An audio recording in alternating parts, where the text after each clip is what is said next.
कुछ लोग ऐसा कहते हैं कि जो काम हम इस जन्म में करते हैं उसका परिणाम हमें वैसा ही अगले जन्म में मिलता है।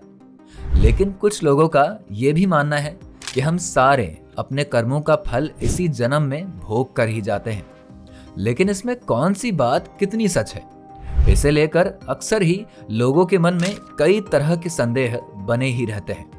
तो चलिए अपनी आज की इस वीडियो में हम इसी बात को समझेंगे और जानेंगे कि क्या मनुष्य का भाग्य उसके जन्म के पहले ही लिखा होता है या फिर ये सिर्फ एक मिथ्य है। मनुष्य के भाग्य की रेखा पहले से ही लिखी होती है या मनुष्य अपना भाग्य खुद बनाता है? ये एक बहुत ही अहम सवाल है और इसके दायरे में हर कोई घूम रहा है। भाग्य एक ऐसा सवाल है जिसका जवाब हर इंसान खोज रहा है।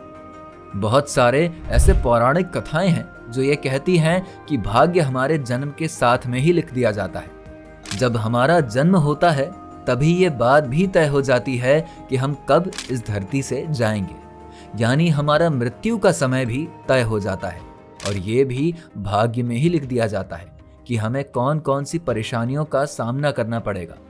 पौराणिक कथाओं में इसे ही भाग्य का नाम दिया गया है। भाग्य में जैसा जैसा लिखा होता है हम वैसा ही अपने कर्म का फल भोगते हैं और हर किसी का अपना भाग्य होता है जिसे लेकर वो आता है और इस भाग्य के हिसाब से ही वो अपना किरदार निभाकर चला जाता है। जैसे रामायण में अगर राम जी 14 साल का वनवास नहीं गए होते तो कभी भी माता सीता का अपहरण नहीं होता और ना ही भगवान राम के हाथों रावण की कभी मृत्यु होती।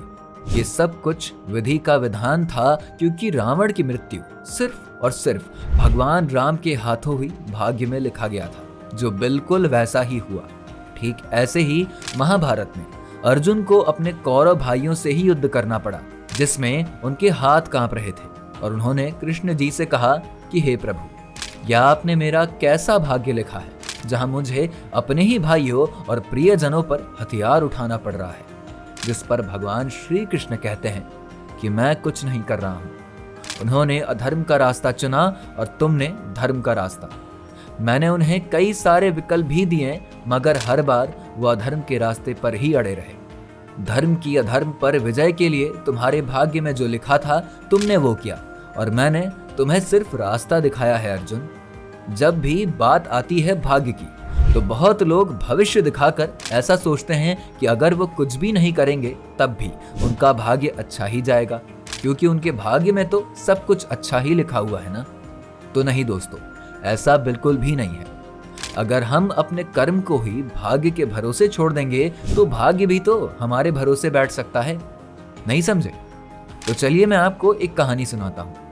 एक बार एक लड़का पानी में डूब रहा था तो एक नाव वाले ने बोला कि मैं नाव लेकर आया हूं, तुम नाव में चढ़ जाओ तो बच जाओगे। जिस पर लड़के ने ये कहकर मना कर दिया कि नहीं, मेरे भाग्य में लिखा होगा तो मैं जरूर बच जाऊंगा, भगवान मुझे बचाएगा।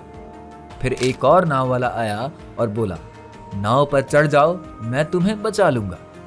वो फिर नाव पर जाने के बजाय भाग्य और भगवान के भरोसे बैठ गया और ऐसा करते करते वो डूब गया। फिर जब उसकी मृत्यु हो गई तो भगवान ने उससे कहा कि मैंने तुम्हें बचाने के लिए 2 बार नाव भेजी थी लेकिन तुमने उनकी मदद नहीं ली, इसीलिए आज तुम्हारी ये दशा है। यहाँ इस कहानी से हम समझते हैं कि भाग्य में लिखा था डूब कर मरना तो मर गया, लेकिन अगर उसने कोशिश करी होती तो वो बच सकता था क्योंकि कई बार भाग्य हमें एक विकल्प जरूर देता है जिससे हमें समझने की जरूरत होती है और भाग्य को बदलने की भी जरूरत होती है। लेकिन एक सच ये भी होता है कि कई बार अगर भाग्य में लिखा है तो वो होकर ही रहता है। लेकिन बावजूद इसके हमें अपने कर्म पर भरोसा करते हुए भाग्य के लिखे को बदलने की एक बार कोशिश तो जरूर करनी चाहिए। कई बार हमारे अच्छे कर्म हमारे भाग्य को भी बदल देते हैं। इसीलिए दोस्तों कहा जाता है कर्म हमेशा अच्छा करो क्योंकि कर्म जैसा होगा वैसा ही भाग्य भी होगा। क्योंकि बुरे कर्म करने वाले को तो भगवान के चरण में भी जगह नहीं मिलती, वहीं अच्छे कर्म करने वाले हमेशा अच्छी जिंदगी व्यतीत करके जाते हैं जिनसे उनका अगला जन्म भी अच्छा होता है। कहते हैं ना, जैसा कर्म करोगे वैसा ही अगले जन्म में जीवन पाओगे। हम सब एक नाटक के छोटे से पात्र हैं जिसमें हर कोई किसी न किसी मकसद से ही पृथ्वी पर जन्म लिया है। इसीलिए दोस्तों, कर्म ही परम कर्तव्य है, क्योंकि अगर अपना भाग्य अच्छा बनाना है तो हमारा कर्म भी तो अच्छा होना चाहिए। उम्मीद है दोस्तों कि आपको ये समझ आ गया होगा। अगर आपको जानकारी पसंद आई हो तो वीडियो को लाइक करके हमारे चैनल को सब्सक्राइब करना बिल्कुल ना भूलें।